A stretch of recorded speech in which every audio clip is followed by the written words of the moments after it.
passionate about Cleveland sports. He's going in! Touchdown! Browns, Indians, Cavs, the Big Ten, and more. Cleveland is a city of champions once again! Andy and Jarid, Cleveland and beyond. A swing and a drive! To deep right! Here are your hosts, Andy Billman and Jarid Watson.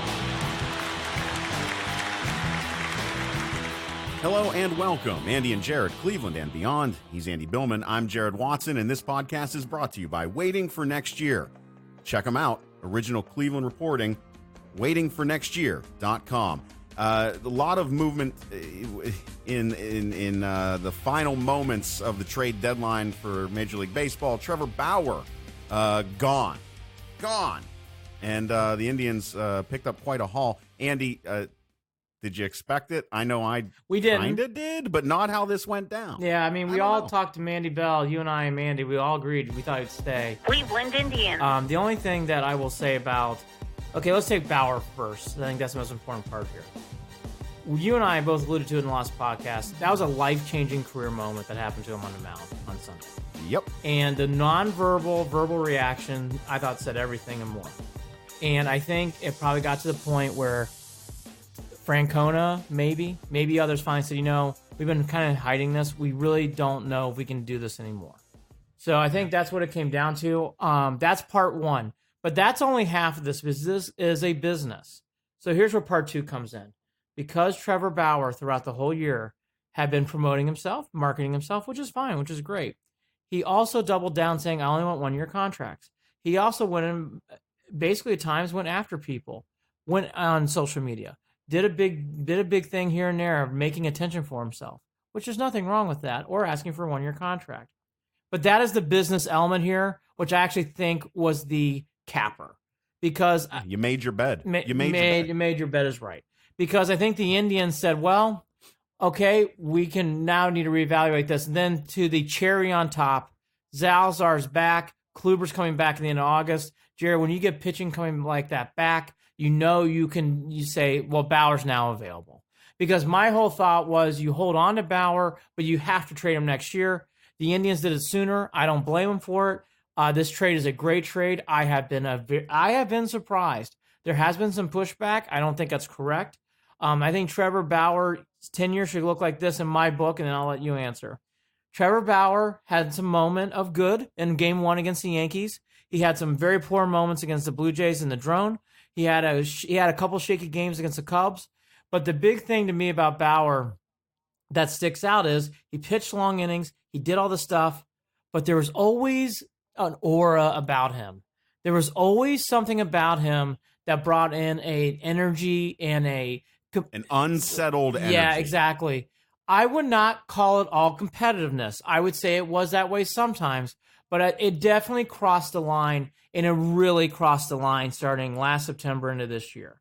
I'll tell you, for everything that I defended him, and I still would, the one thing I did not, and I still don't like, what he said about Cody Allen in that article, what he said about Corey Kluber in that article, what probably went on behind the scenes, which Jared and I will never know about. Those are the things I think just finally said Francona exploded the way he did. He ran after him, not because he was mad at that pitch. I think he was. It's more like this was a buildup for everything. That's how I will remember Trevor Bauer. He had a couple moments. He almost won the Cy Young, but Jared, he always had this aura of stress. Every time he went out there, and I don't think I felt comfortable as a fan. And I wish him best of luck. I do actually hope for his sake that this is a turnaround moment for him. But I think the Indians, again, I was going to come in, if they didn't trade him at the deadline, you got to trade him in the offseason, in my opinion. So they just did it a little earlier. Well, same feelings, same sentiment, Andy. What drove me nuts with Trevor was that he couldn't let go of the bullshit, right? Whatever the bullshit was, instead of letting it go, he would dive in, he would add more bullshit to it. He had that about him.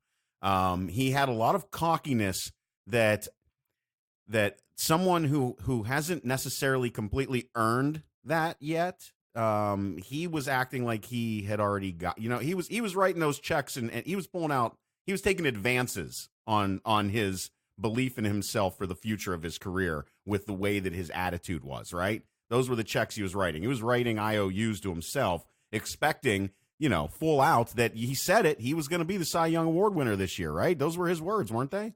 So when you're putting yourself in that position, you're setting yourself up for that, and then you're behaving in this way that continuously veers off the lines or outside the lines of how you really should be behaving, whether it be social media, whether it be your little jabs at other Major League Baseball players, whether it be just the unsportsmanlike bullshit. If someone else, I played with guys like this in playing baseball growing up in high school and a little bit in college, where, damn it, if someone made a mistake, they acted like you shouldn't even be on the field. Right. And my thought with guys like that always were, you're not fucking perfect. Who are you?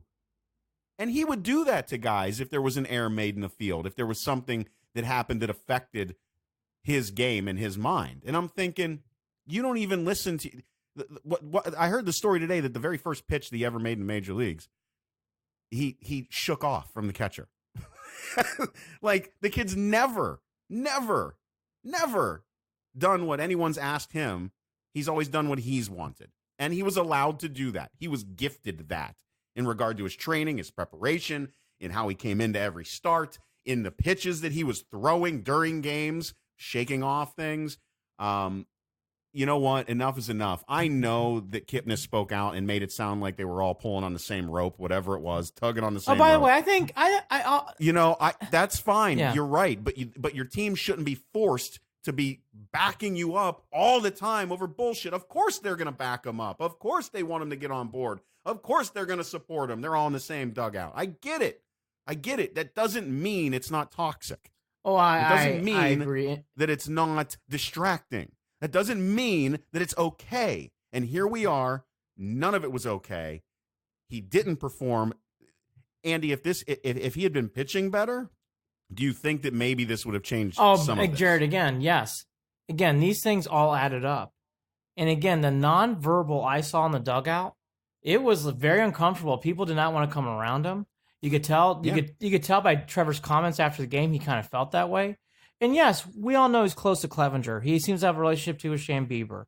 He probably has a good relationship with Kipnis. And Kipnis is right. I would never doubt Trevor Bauer's ability to fight hard and really want to win a game. That guy's got a lot of fucking intensity. He wants to win a big spot. But the thing that Trevor Bauer did, and and this is not probably a fair comparison, but I'll compare it. It reminded me again of Bobby Knight type stuff, where Knight would throw a chair. When Knight would go off and just lose his brain over situations where a bad call or whatever. Trevor was becoming that way. I mean, how many times during a game would he walk off the mound and he thought it was strike three? And for how much we root for Trevor Bauer, it was enough. You alluded to something that I think it should be brought up. When you're not pitching as well, when you're setting high expectations, and when you call attention to yourself, that is all the kind of stuff where it's like, well, that happens in sports. But to demand 1-year contracts, to show up, he did. He showed up his teammates. I don't think that's the one thing, Jared. I don't know if Trevor's really ever understood when he left here. Even arbitration was just a fucking mess. And by the way, he can fucking do. I don't give a shit about that. But here's what I care. Well, I just mean nothing can go just normal. Can anything just go normal? Normal. But can you not turn everything into a thing? He had to apologize to ESPN at one point for calling someone out and then being wrong. He had to, God bless. Well, enough of the shit. Well, that's why, again, the double down cherry on Sunday was when Kluber and Salazar were able to come back.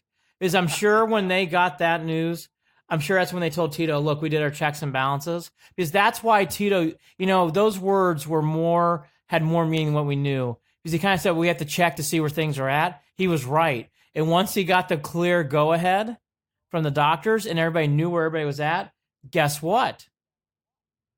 That is what he needed to then say, look, pull the trigger and let's go. And again, Francona's usually pretty calm. He handled that drone situation wonderfully. I don't think Trevor Bauer ever understood how well he handled that situation. And I think that's why when Francona did what he did, he goes, I've had a fucking enough of this shit.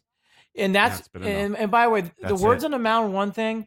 I actually took more into what he did going into the dugout because he was hot. He was still pissed, and he still was running after him.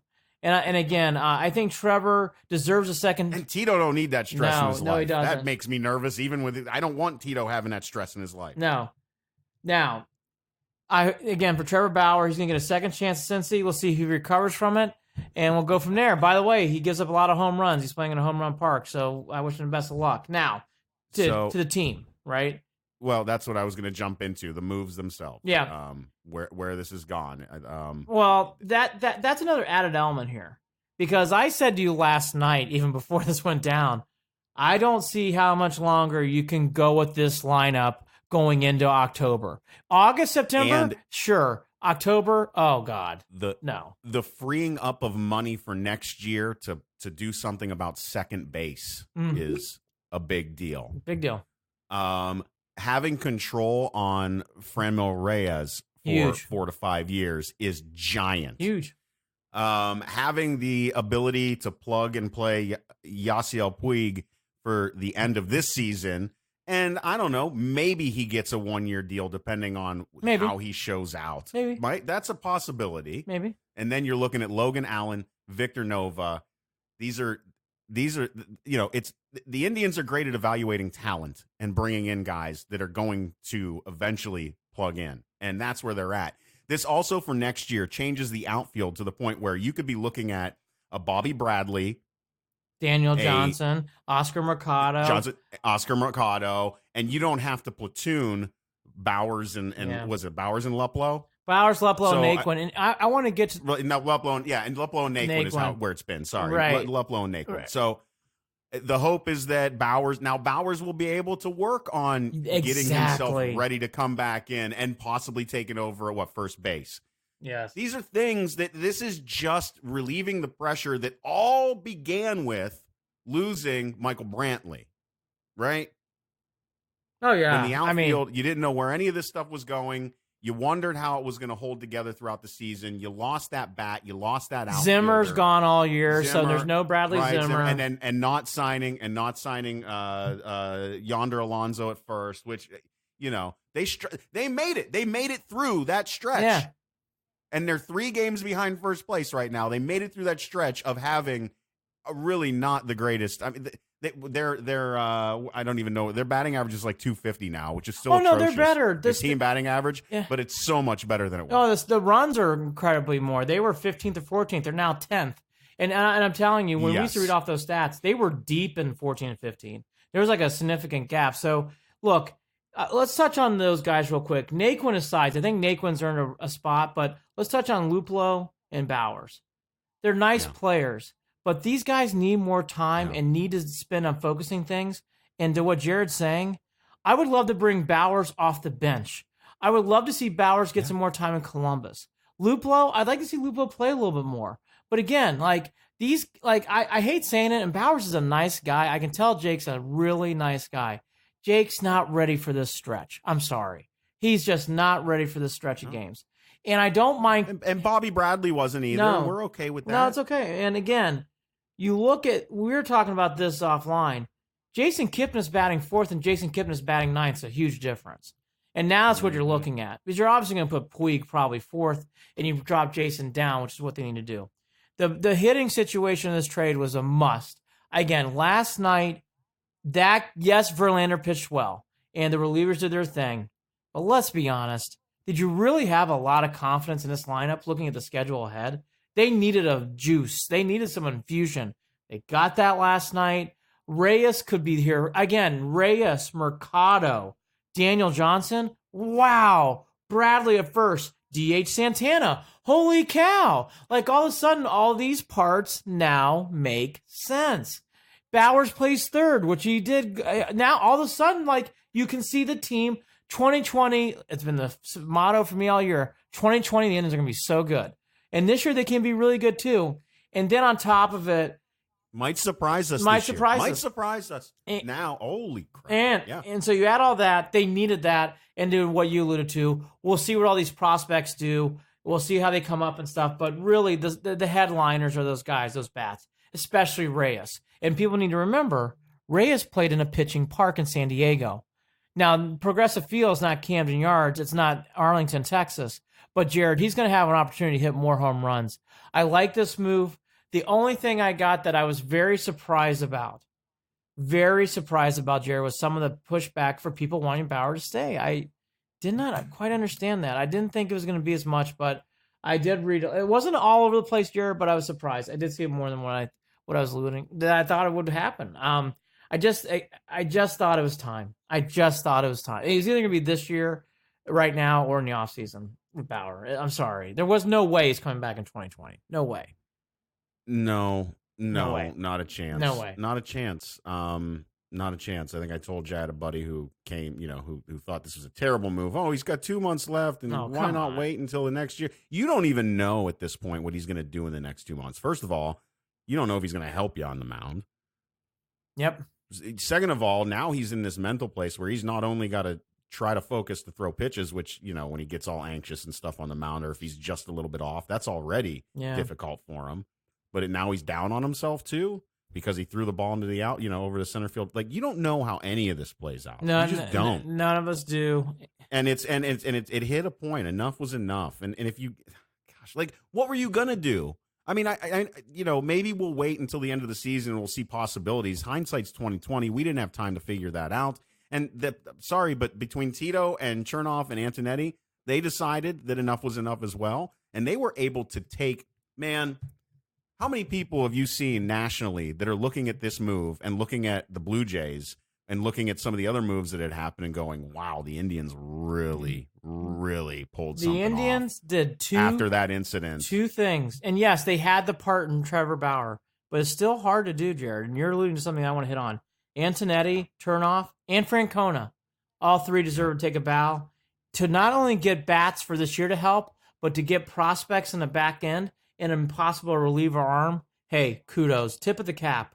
They really squeezed that orange as much as they can to get out of it. Mm-hmm. And I think they did a wonderful job. And if you listen to this podcast, we can always divvy up different opinions on different things. Those three must stay for as long as they want to keep going.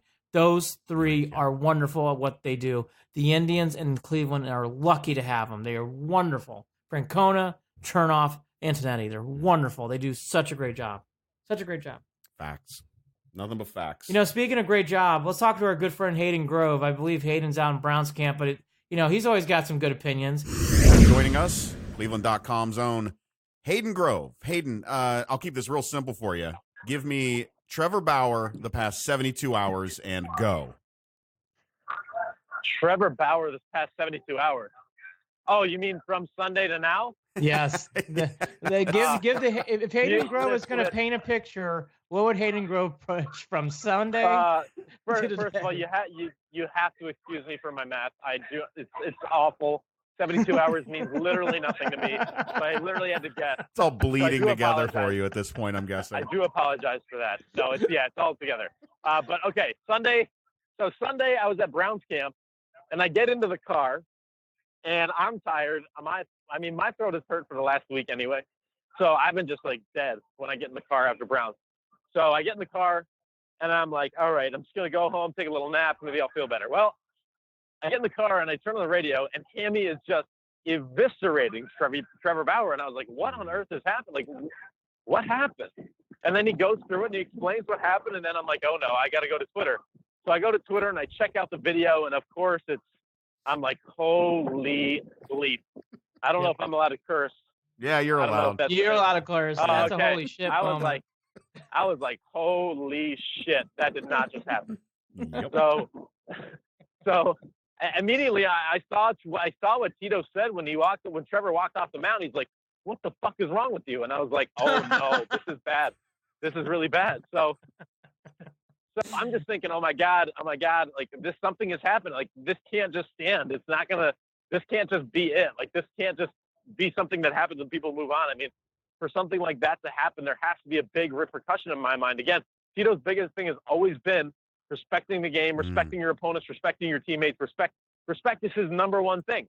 So I was like, all right, well, this is it. I mean, Trevor can't stay around, right? He's got to be gone some way, shape, or form. And then Hammy goes off and says, oh, any trade value that Trevor had, it's now gone. And I'm thinking, oh, you might be right, Hammy, because, no team's going to want to deal with that. Well, apparently that wasn't the case because, you start to hear the trade rumors pick up. And sure enough, I mean, yesterday I was off because the Browns were off. I've been, my job is more Brown-centric now. And, last night I'm sitting there watching TV, enjoying a beverage, and I'm like, oh no, like this is going to happen. So, I knew the minute he threw that ball that he was gone.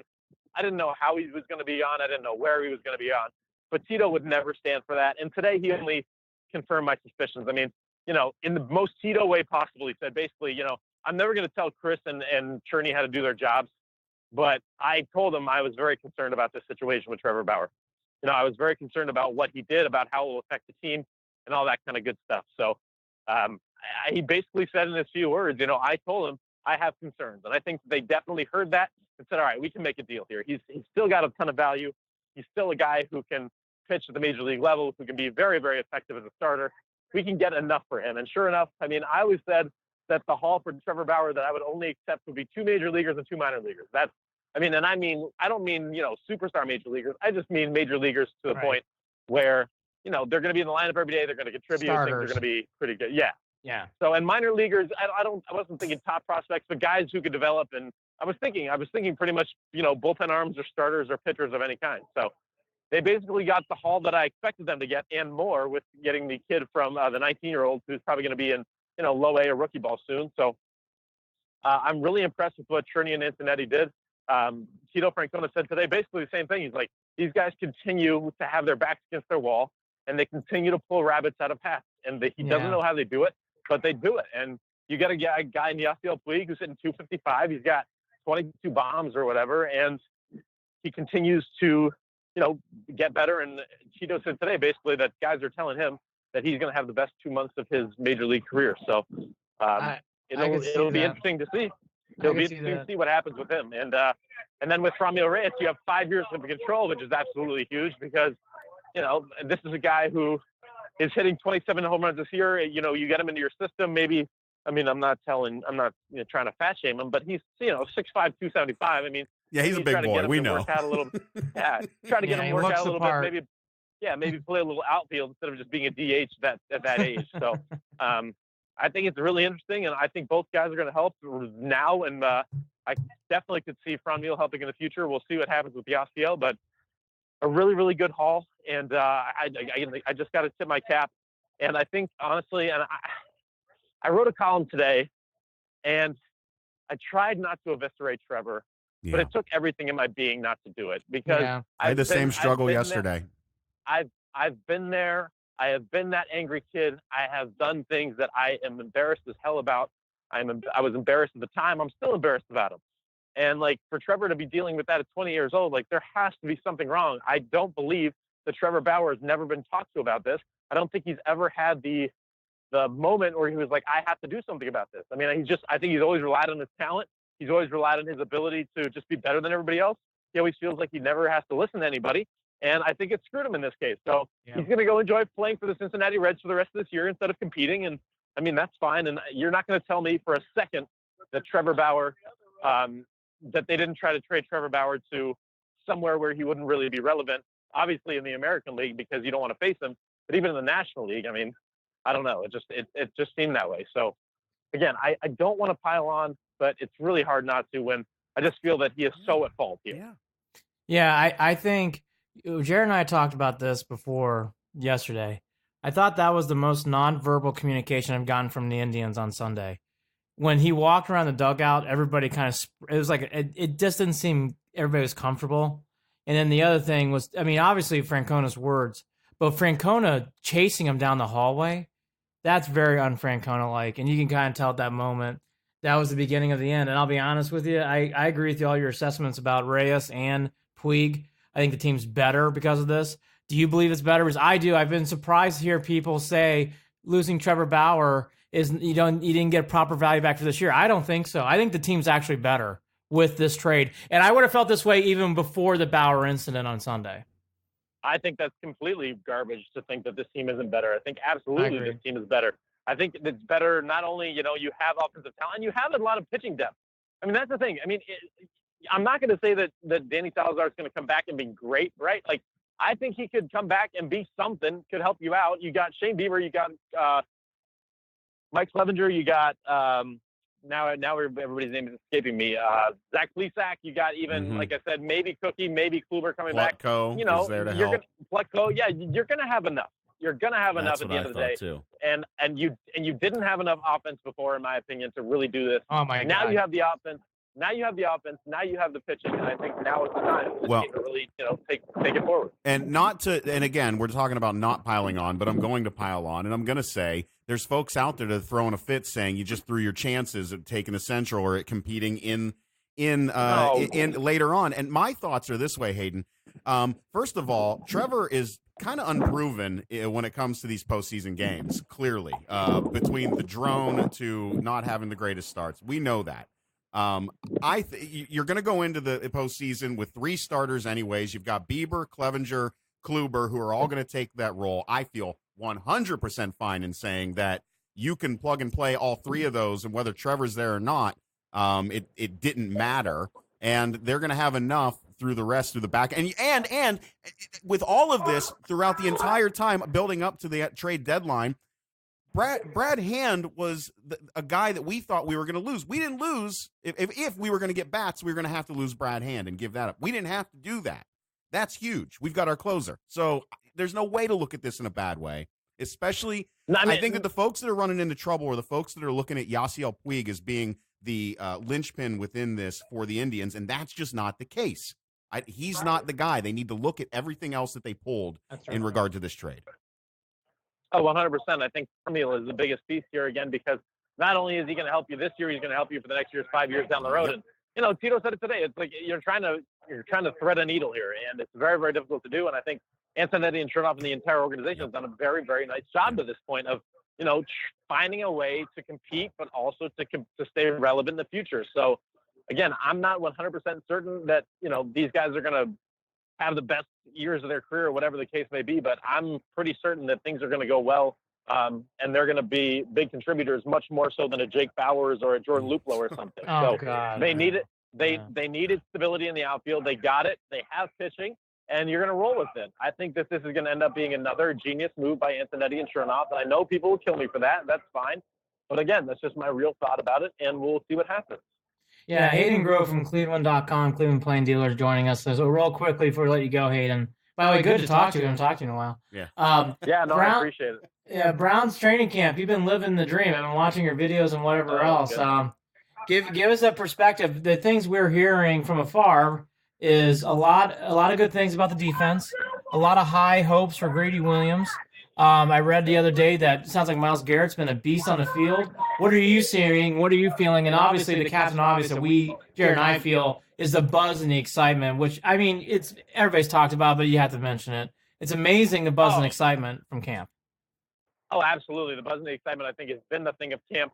And I think the problem is the buzz and the excitement just you're never going to reach that level in training camp, if you get what I'm saying. Like, you can be so buzzed and so excited, but you're never going to reach that level of, oh my God, this is what we expected from training camp. I mean, training camp, again, for these guys is really grinding it out, making sure that they're getting each other better each and every single day. And I think that's what they're doing. I think that's why nobody really is standing out at this point. I mean, yeah, there have been some guys who have flashed here and there, but there's no position group, there's no player, there's no specific play. I mean, there's no part of the ball that you're like, man, they're dominating. They're absolutely dominating. And I think that's because the talent in the offense is really good and the talent in the defense is really good. And I think when you put those two together, you got a great situation going on. So I am 100% in agreement that this thing, again, the hype is amazing. I think Odell Beckham Jr. has been as great as advertised. He's not getting a ton of touches right now. He's not getting a ton of reps. We got 6 weeks till the season starts, and that's why. So, again, I think you mentioned a lot of guys, Grady Williams and Myles Garrett and Odell Beckham Jr. I mean, those guys have shown out, but not to the point where I'm just like over the moon about them. I think that these guys, again, are just really going to hone each other and make each other better by competing every day and just fighting for spots and fighting for jobs and fighting for playing time. Well, real quickly, I'm going to switch to the round ball. Did you like the Darius Garland move in the draft? Yeah, I did too. I did. I know you're a big Darius Garland guy, and he was actually he was at Browns camp today. And, that's cool. Yeah, saw that. Larry Nance Jr. brought them all out, huh? Yeah, I really did like the move. I thought for what they had, like, listen, I think that obviously I don't think that they could have done any better with what they had. You wanted a number one pick. You wanted an opportunity to win the lottery. You wanted an opportunity to take one of those top three guys, get the number 1, 2, or 3 guy. But I mean, it doesn't always happen that way. So for what they were able to do or where they were at, I was really impressed. They came away with 3 really solid players. I think Windler could end up kind of like a Kyle Korver type, maybe a little bit of a better scorer. I think that you could have, Darius Garland and Colin Sexton really play off each other. It allows Colin Sexton to play off the ball more. And then you have a guy in Kevin Porter Jr. who is basically just like a lottery ticket. You never know what you're going to get. You could hit the jackpot or it could be a complete fizzle out. So I don't think it's a big deal either way, and I'm excited to see what this team can do with Kevin Love healthy, if he does get healthy, and some of the guys that they brought in last year. So it's exciting. And I know it's going to be not as exciting because the Browns are going to be kind of the talk of the town. The Indians might be in the playoffs, but still, it's going to be something to watch these guys grow and to watch these guys kind of develop, kind of like Colin Sexton did last year. Definitely looking forward to it. Last thing, Hayden, and I'll let you go. Do the Indians now win the Central? And what do you think they do in the postseason? I said without any moves, they would win the Central. I just don't believe in the Twins. So, yes, because of the moves they made in the Central, or the moves they made over the weekend, because of, who the Central is, because of who Tito Francona is, because of everything like that. How you doing, man? I think that this team is ready to roll, and I do believe that the AL Central is going to be the Indians at the end of the day. Nice. Well, Hayden Grove, man of the people, saying hi, shaking babies, kissing babies, shaking hands. Yeah, you've obviously got folks you got to get back to and attend to, Hayden. I mean, I don't want to keep you tied up for any longer. No, it's all good. I'm just standing out here on East 4th ready to get my car and go. So, well, I'm jealous. I can do some Mabel's right now. I'm hungry. Oh my goodness! I just need to do something. My throat hurts so bad, but it's all good. Go get your Cepacol, your Ricola. It's nothing to do with talking. I can't swallow. Well, swallowing's important, Hayden. It's tough to eat. It's tough to eat. It's tough to drink. It's not good. So, yeah. No. Are you gargling salt water? Are you doing the things your mom told you to do? That's what I'm going to have to start doing when I get home. Yeah. All right. Hayden Grove, Cleveland.com, Cleveland Plain Dealer. Much appreciated take, brother. And we won't wait this long to talk to you again. I promise. Yeah. Call me sometime. Jeez. I know. I know. Seriously. We ghosted you. We're big time. Like dudes in New York City. I was just recently ghosted by a girlfriend, so it's kind of the same feeling I'm getting. No, I'm just kidding. I'm not kidding about the girlfriend part. I'm kidding about you guys. But it's been a tough month for me, man. I've been sick. I've been ghosted. We've done some fun stuff with the All-Star game and with the Browns training camp, but starting in August, we're going to start feeling better emotionally, physically, mentally, and all that good stuff. Okay, Hayden. Now that we got you, is Hayden Grove okay? I mean, are we running too thin, Hayden? No. I'm a psych major. We can talk, Hayden. I know. We're good. Honestly, we're much better than we were at the beginning of the month, and we're much better than we were at the middle of the month. Now, if we could just get the physical part down, with my throat, well, we'd be perfect. Well, good. Then I guess I'm glad we haven't talked to you in a while. Otherwise, it would have been a real fucking drag. Exactly. Hayden, maybe it would have been real exciting. I don't know. We'll be reaching back out to you during Brown season, brother. You get some Ricolas and take care of yourself, all right? I'm going to. Thank you so much, guys. Jared, Andy, appreciate it. Thank you to Hayden Grove. He's always wonderful. Hopefully, he got some Ricolas and hopefully he's. That's why I said I texted him afterwards. I said maybe it's from all the singing. He just put out an album, didn't he? He's got he does a little bit of a. He's got a little bit of a Bublé thing. I think he's a fan of Michael Bublé as well. Yeah. Yeah. Well, real quickly, you alluded to it. Then we should wrap. My God, we've done 3 different podcasts in the last days. If you don't know our thoughts at this point, you're not listening. Well, we didn't talk for weeks, so now we're piling all on. I still think the Twins are going to win the division. I will say though, I think the Indians. Okay. I do think the Indians though are finally in a better position to win in October, and that's what I liked about today. I think the Twins still have the upper hand. I still think the Twins are the better team, but I am now not afraid to play. I'll be honest with you, Jared. I kind of told you this. I was starting to walk on eggshells about playing the Astros or having to play all those teams. Now I'm not as doubting about the Indians. So not so fast. What I'm thinking is, first of all, I don't think that. I think they're going to win the Central. I think you're wrong on that. I think there's no way they lose the Central now. Okay. They've got a lot of confidence. They got a lot of cohesion. I told you, they got that team group text, and you can downplay that all you want, but that means something. That's a big thing in my book when it comes to being a team. And I think that they're going to come out of this. Obviously, the team is better. I'm not worried about pitching. I think they're going to hit the ball more. There's no way in hell they don't win the Central at this point. That's my call there. When we're talking about the Yankees, hey, the Yankees, they were sitting on their hands through the deadline. Sitting on their hands. And that was a gift, an unexpected gift. Never expected them to do nothing. That's a great point. And that is going to be, this is not for this podcast. There's a lot of pressure on Brian Cashman. Yes, absolutely. That is, I was baffled. And on top of it, the team we're playing now, they are by far the heavy favorites to me. Well, and that's the difficult part is they did last minute. Yeah. It came out at like 4:10 today. Zach Greinke, them acquiring him. I didn't even see what the deal was for. How did they even get him? They traded away one of their top prospects who's got Tommy John, but I'll go to it quickly because I won't get in the prop because I don't care what Arizona got. But I'll tell you this. Houston with Verlander, Garrett Cole, and Greinke's are 3.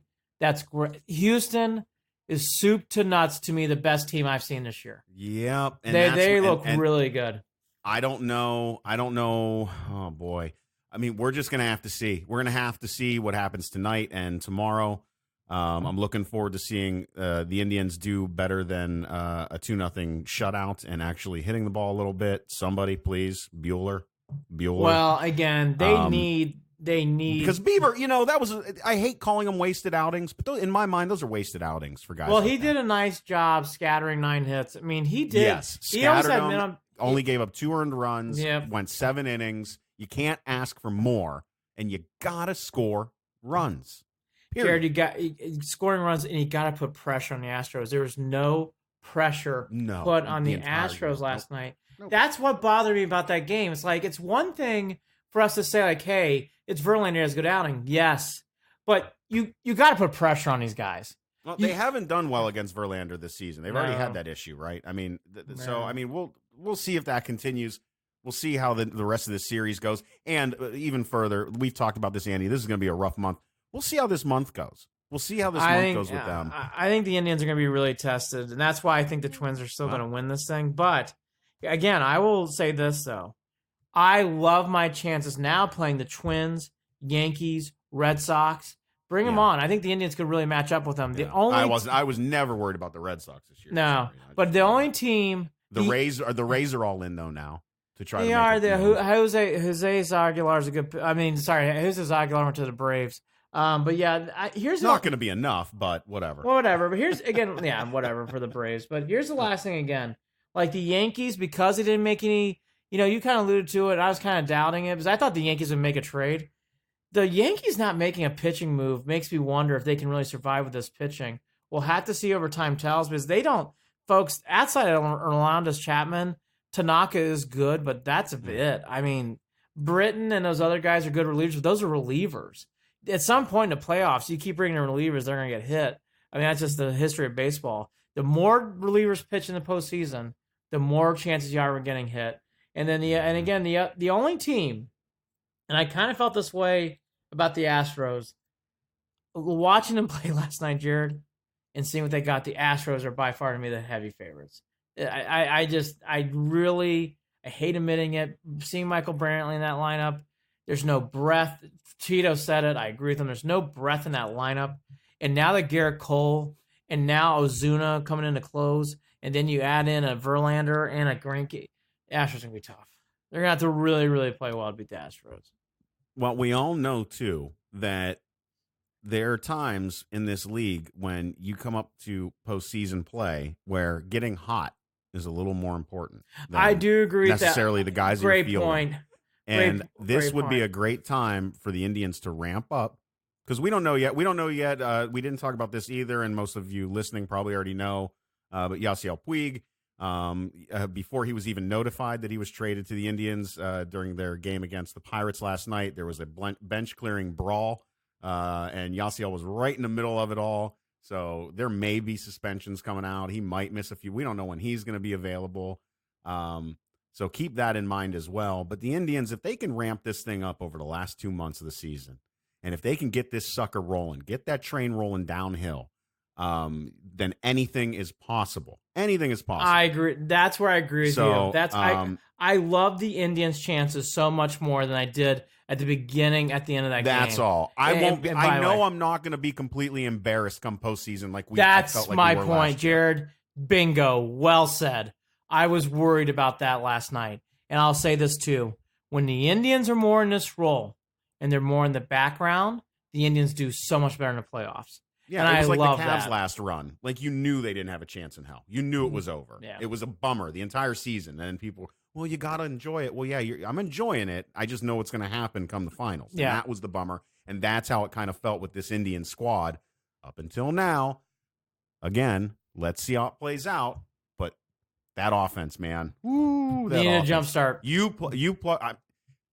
Those two bats in that just beef up that middle lineup. And even if you only bump, you can keep Naquin in the 9th spot. You can bump, and I don't know what tonight's lineup looks like yet. I didn't pull it up. But you can even just bump Kipnis down to 7th. Even taking the pressure off of him might be enough to help him a little bit as well. Just something. A last thought on this, and I'm pretty good for I think. Yeah, I know, right? I'm about burned out. I'm going to put the game on. Yeah. Last thought about all this is, for people out there, I really wish Trevor Bauer well. Yeah. But I really think Trevor really did that. That was his last straw. And I'm glad I clicked this on. Antonetti came out with a statement 15 minutes ago. Quote, "First off, we don't condone what happened in Kansas City. That was problematic for us, but it didn't really have any impact on our decision. What we felt we needed to do at the deadline is to improve our decision moving forward." End quote. And I think that's fair and accurate. Again, I think that what happens in life is those moments are the ones that it's a scapegoat tipping point moment. Antonetti probably was already looking at moves anyways. Again, there was no way Trevor Bauer was coming back in 2020. There's just none. Right. And if the market's there and you got to make the trade, you got to make the trade. And kudos to those guys doing it. I think it's going to be great. And I'll tell you this too, real quickly. They're going to it looks like everybody's coming in tomorrow. It looks like later tonight. So you won't see Puig tonight, and you will not see Reyes tonight. So you'll see those guys tomorrow. It's serious. Well, I'm ready, Andy. That's it for the Indians. I'm fired up. I think that this is gonna be fun till the end. Gonna be fun till the end, no matter what happens this season. Yes. We touched briefly on the Browns with Hayden, and he gave us quick updates, he gave us the updates that we actually needed to hear to remind us that, yeah, we're not crazy for really not getting too involved with what's going on at training camp right now. They're practicing. They're practicing. People are excited about it, and they're practicing. So that's good. Cool. I got an happy. update on something. Uh-oh. From our good friend, from our good friend Tony Grossi. Oh, I'm bringing it up real quick. I'm just going to read the headline. I think it says it all. Kicking competition goes from bad to worse.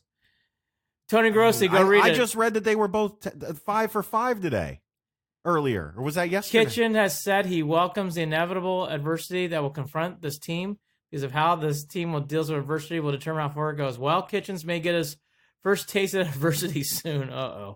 Rookie 5th-round pick Seibert has struggled since minicamp. Last week he went 1 for 4. On Tuesday, Seibert went 5 for 5. That's what it was. Or whatever, and then he suffered at the end of the period. Now it's one thing. Joseph, who was understandably shaky as a rookie. Let's see, what can we have? They just needed competition. This just sounds like this is getting, I think the one thing I'll say about this, obviously there's something that needs to be written up and talked about. I will just say this. I really think this kicking thing is going to be a lingering issue all year, Jared. It is the one thing with the Browns. There's always something on every team. The Browns are going to have kicking, I think, anxiety all year from day one. All right. Well, I hope that I hope Baker's running a lot of 2-yard line drills. Baker Mayfield did say, quote, "It's practice. He'll get it ironed out." Spiking about his former teammate Seibert. That's why he was drafted that high. He's working on it. End quote. The one thing I'll give Baker, and I'll give this a Cyber too, he's new to this job. And sometimes you do need a little time for that. I will say, though, in 2 weeks, if we're talking about the same stuff, time's running out. Yep. And I hate saying it, but that's why it's the NFL. It's tough. Not for long. NFL, not for long. Andy and Jarid at gmail.com. Andy and Jarid, Jarid. Andy and Jarid at gmail.com. On Facebook, facebook.com/Cleveland and Beyond. Facebook.com/Cleveland and Beyond. You can also find us on Twitter at CLE and Beyond. At CLE and Beyond. Follow us on Twitter.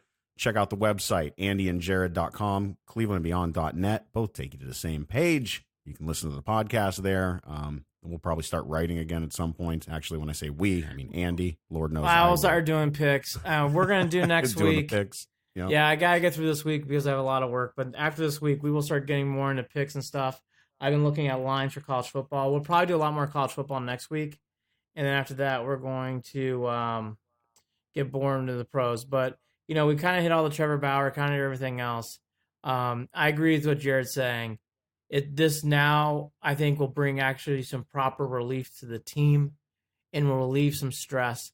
And I know this sounds silly. I think the Indians will actually benefit from a little bit of that. Not all the way. You got to play the games, but I think it's going to benefit because that's the other thing too, Jared. They look stressed and tired on Tuesday. So let's see how they rebound. By the way, Verlander pitched great too. So we'll see what happens. I'm excited about moving forward. Big start for Plesac. Big start for Salazar / Plucko later this week. So big week for those guys. It'll be interesting to see how they do. If you are still having trouble understanding what the problem is or was with the way that Trevor Bauer was behaving, because some of you probably will, and that's fine, I'm going to ask you to go ahead and Google the words emotional intelligence and emotional maturity. Grab yourself one of the many books written up on the subject, and you will have a better understanding of why all of this was just not okay. Again, we wish Trevor the best. At the same time, Lord, you know how fed up I was with it, Andy. So there we are. Yeah, and people need to remember it's same with you, same with Bauer. Bauer will be well compensated. He's gonna get a lot of money. He'll be okay. He'll be okay, and that's where I think people do need to remind themselves. He didn't get cut. He's not fired from baseball. He's gonna get a compensated piece of money, and he's gonna still get paid next year too. He goes arbitration. He's Andy Billman. I'm Jared Watson. Andy and Jarid, Cleveland and Beyond. Talk again soon. Take care.